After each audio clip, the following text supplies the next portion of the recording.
When it comes to firearms, choosing the right caliber is just as important as picking the right gun. With hundreds of options out there, it's easy to get caught up in the hype, marketing buzz, or internet debates and end up with a round that just doesn't live up to expectations. Whether it's because of cost, limited availability, poor performance, or just flat-out impracticality, some calibers leave shooters with a serious case of buyer's remorse.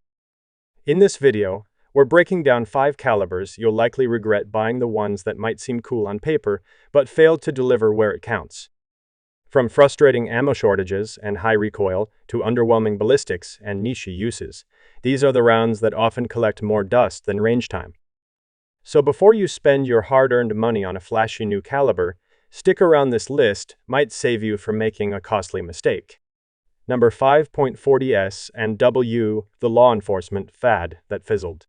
The .40s and W was once hailed as the perfect middle ground between the 9mm and .45, a sepia cartridge designed for law enforcement after the 1986 Miami FBI shootout exposed the limitations of existing duty rounds. Introduced in 1990, it offered more stopping power than the 9mm with higher capacity than the .45 ACP, quickly becoming the standard issue for police departments across the U.S. For a while, the .40s and W seemed unstoppable.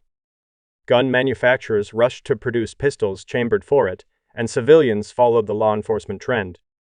It had a snappy recoil, a slightly larger bullet, and a reputation for one-shot stops. But that shine didn't last. Over time, officers began to feel the fatigue of .40's sharp recoil, especially during high-volume training. Firearm wear increased, and accuracy often suffered compared to the softer shooting 9mm.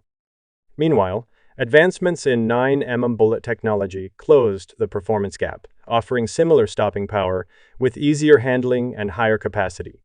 By the mid-2010s, departments began switching back to 9mm in droves, and today the .40s and W is often seen as a caliber that had its moment but couldn't hold its ground. Still capable, but no longer favored, the .40 is a reminder that performance on paper doesn't always translate to long-term success. Number 4. .32 H&R Magnum, the underwhelming upgrade. The .32 H&R Magnum was introduced in the 1980s as a supposed step-up from the classic .32s and W long, offering more velocity, energy, and versatility in a compact revolver platform. Developed by Harrington and Richardson in partnership with Federal Ammunition, the goal was to create a small caliber Magnum round that delivered respectable performance without the recoil of a .357 Magnum. On paper, it sounded promising, a perfect blend of controllability, power, and capacity. But in reality, the .32 H&R Magnum never quite lived up to the hype. While it certainly improved on the .32s and W long, it still fell short of what many shooters expected from a Magnum cartridge. Its ballistics hovered in a strange middle ground, more potent than a .22 or .25, but lacking the proven stopping power of larger self-defense rounds. Ammo availability was another issue. Even at its peak, .32 H&R Magnum was never as widely stocked as other calibers, and prices were often higher than more effective alternatives. For self-defense, most people stuck with 9mm or .38 Special. For small game hunting or target shooting, other options were cheaper and easier to find. Number 3. .41 Magnum, the forgotten middle child. The .41 Magnum was introduced in the 1960s as an attempt to fill the gap between the .357 Magnum and the .44 Magnum, offering more power than the former while still being manageable for shooters. Developed by Smith & Wesson and Remington, the .41 Magnum was designed for both law enforcement and hunting, offering the potential for impressive stopping power without the punishing recoil of the .44. On paper, the .41 Magnum had everything going for it: superior ballistics, good accuracy, and the ability to take down larger game like deer and black bear. But in reality, it never found the widespread adoption it deserved. The law enforcement community largely stuck with the .357 Magnum for its balance of power and manageable recoil, while hunters often gravitated toward the .44 Magnum for its sheer power and availability of ammunition. The .41 Magnum is often referred to as the forgotten middle child, overshadowed by its larger and smaller counterparts. Its recoil, while not as extreme as the .44, was still enough to turn off many shooters. Ammo availability has always been a struggle, and as a result, it never gained the popularity necessary to make it a mainstream choice. Number 2.25 CP, the weakling in your pocket. The 25 CP automatic Colt pistol has long been considered the runt of the cartridge family. Introduced by John Browning in 1905, this tiny round was designed for ultra-compact pistols meant to offer concealed carry options for civilians and self-defense in close-range scenarios. The appeal of the 25 ACP lies in its size ideal for small, easy-to-carry pistols. However, its lack of stopping power has earned it a reputation as a weakling when compared to more effective defensive rounds.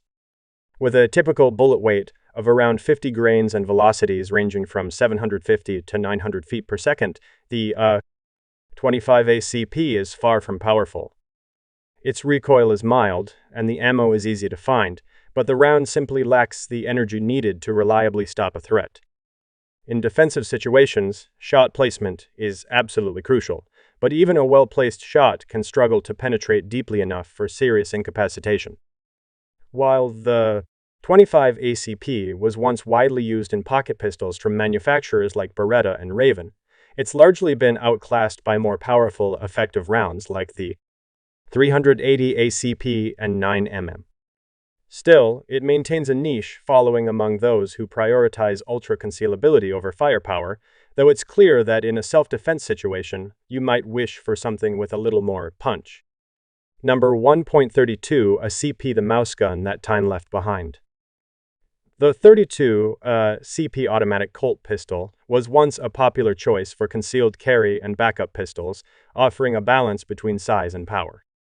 Introduced by John Browning in 1899, the .32 CP quickly became the go-to round for compact, mouse-gun small, easy-to-carry pistols that could be hidden in a pocket or purse. It gained popularity due to its mild recoil and relatively small size, making it an attractive option for those looking for a discreet self-defense firearm. However, over time, the .32 CP has been overshadowed by more effective calibers like the 380 CP and 9ME. While the .32 offers low recoil and accuracy at short ranges, its ballistics simply don't compare to the larger rounds. The stopping power is minimal, and in today's self-defense landscape, where stopping a threat quickly is crucial, the .32 CP often falls short.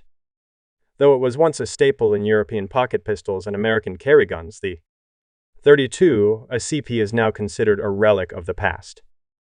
While some still carry it for nostalgia or comfort, most shooters have moved on to more reliable and powerful calibers. The .32 CP remains a mouse gun that time and more powerful cartridges has left behind.